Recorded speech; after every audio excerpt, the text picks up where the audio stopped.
This video will have the odd problems from notes page 311 and 312. So we are going to look at solving more equations, only this time there are going to be variables on both sides of the equal sign. So everything we've done up until this point, there has just been a plain number on one side of the equal sign. Now this time there's going to be a variable and a plain number. So the steps are written out here. First, you need to distribute or combine like terms if necessary. So none of these first ones that's necessary for. When we get to the back, that's when it will be necessary. So essentially, after step 1, you should have at most 4 things. So a variable and a plain term, a variable and a plain number on each side. So at most 4 terms after you distribute and combine. Once you do that, there are technically 4 things you could do. You could move the 8x, the 17, the 2x, or the 35. You just need to move one term to the other side. And the way we always move things from side to side is we add or subtract. As a rule of thumb, I will almost always move the variable on the right to the left. And again, the way we do that is either addition or subtraction. So I put a little star by always because there is one time where I won't do that, and I will show you that here when we get going. But it's almost always easiest to take the variable that's on the right and move it to the left. And the way you do that is by adding or subtracting. Once you move that variable, it will look like our normal 2-step problems. So let's take a look at number 1. Again, if it's helpful to put that line down, do that.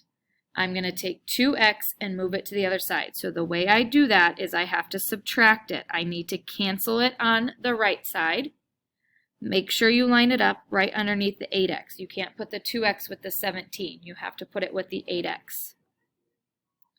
8 minus 2 would give me 6x plus 17 equals 35. So now it looks exactly like our 2-step problems that we've been doing. Subtract 17 from both sides. 6x equals 18. Divide by 6. X equals 3. Now, checking these gets a little bit trickier because what you need to do is you need to plug it into the left-hand side. So 8 times 3 plus 17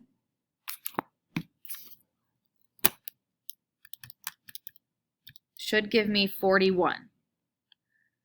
All right, we don't know if it's supposed to equal 41. So what you need to do then is do 2 times 3 plus 35. So you have to do each side separately and make sure it equals the same number. So if it equals the same number each side, then you know it's correct. So instead of knowing what it's supposed to equal when you check it, you have to plug it into each side and make sure it equals the same thing.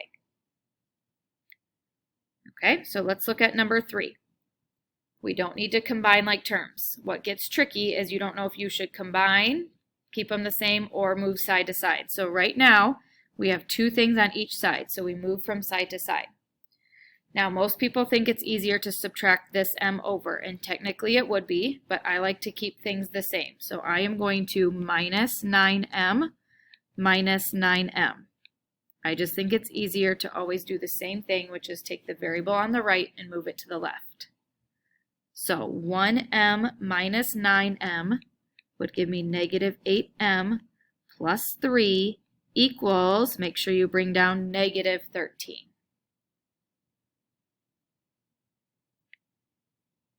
From there, then I need to minus the 3 to get rid of it. Negative 8m equals negative 16. Divide by negative 8. M equals 2. So again, you would do 2 plus 3, which would give us 5. 9 times 2 minus 13 would also give us 5. So that's how you plug it in. Now, number 5 is the exception to my rule. Instead of moving the 2a over to the left, I'm going to take the 6a and move it to the right. Now, I will show you what happens if you don't do that, all right? But if there's only one term on the other side, it is easier to move the variable from the left to the right. So I would have 40 equals negative 4a. Divide by negative 4, a equals negative 10. Now, if you would have left it and done the other steps that I say I usually do, this is what it would look like. You can subtract 2a. You would have 4a plus 40 equals, those cancel out, so you have to write equals 0. Then you would subtract your 40. 4a equals negative 40, divide, and we still get a equals negative 10. So you can still do the same steps. It's actually just one step longer because you have to have that 0, then move your other one back over. So it doesn't happen very often, but if there is only one thing over on the right-hand side, then I do take the variable from the left and move it over. Go ahead and try number 7. First thing I would do is move the 13p over to the other side. So to get it to cancel, we need to minus 13p. It won't always be minus, okay? If it's a negative, we would have to add it, but for now we're going to subtract it to move it to the other side. 5 minus 13 gives us negative 8p minus 11 equals negative 43. Now I get rid of the 11, so plus 11. Negative 8p equals negative 32. Divide by negative 8, and p equals 4. So again, type in 5 times 4 minus 11, and you would get 9. 13 times 4 minus 43 would also give you 9. Now, these ones on the back get a little bit trickier, because first we need to combine our like terms. So we do not do plus 5x, or we do not do minus 3x. That's the tricky part, is you need to combine them first. So this is where it's really helpful to draw that line. If it's on the same side, you just do what it says. You're not moving from side to side yet. So you just put these two things together. Negative 2x minus 16 equals negative 23 minus 9x. Now it looks like what we did on the front. So now, since this is minus 9x, I'm going to plus 9x. Plus 9x. 7x minus 16 equals negative 23. Plus 16, 7x equals negative 7. Divide, x equals negative 1. So again, plug in negative 1 on each side and make sure it gives you the same number. Number 11, we need to do 9a minus 7a to get 2a equals 3 plus 2 is 5a minus 33. So combine it down. You should have at most 4 terms. Sometimes you're only going to have 3 terms instead of 4. So to move my 5a to the other side, I need to minus 5a to get it to cancel. So when you're moving a whole term from side to side, it's always addition or subtraction. 2a minus 5a is negative 3a equals negative 33.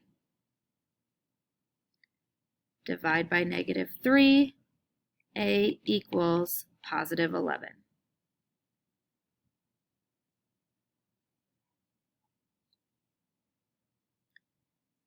You just need to distribute on both sides first. So 4 times k is 4k. That would give us minus 8 equals 2k minus 18. Move the 2k, so minus 2k to get it to cancel. 2k minus 8 equals negative 18. Add 8 to both sides. 2k equals negative 10. Divide by 2. K equals negative 5.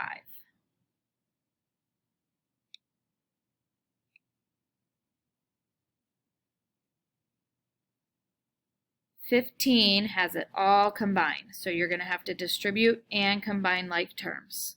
So on the left, negative 8p minus 16 plus p equals, over here, 4p plus 12 plus 5.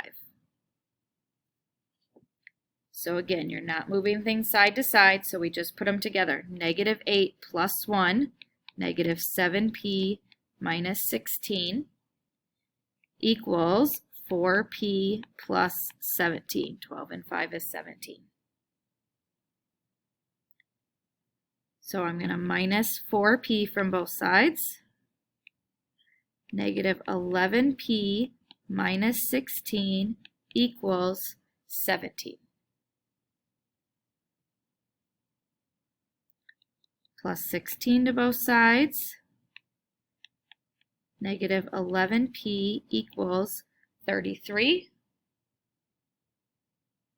Divide both sides by negative 11 and we get p equals negative 3. So we distribute if we need to, we combine like terms if we need to. After that, you should have 3 or 4 terms left. The easiest thing to do is to take the variable on the right-hand side and move it to the left side by either adding or subtracting. Once that happens, then you can go ahead and do our normal two-step equations. So you would add or subtract your number and then divide by your coefficient to get your final answer.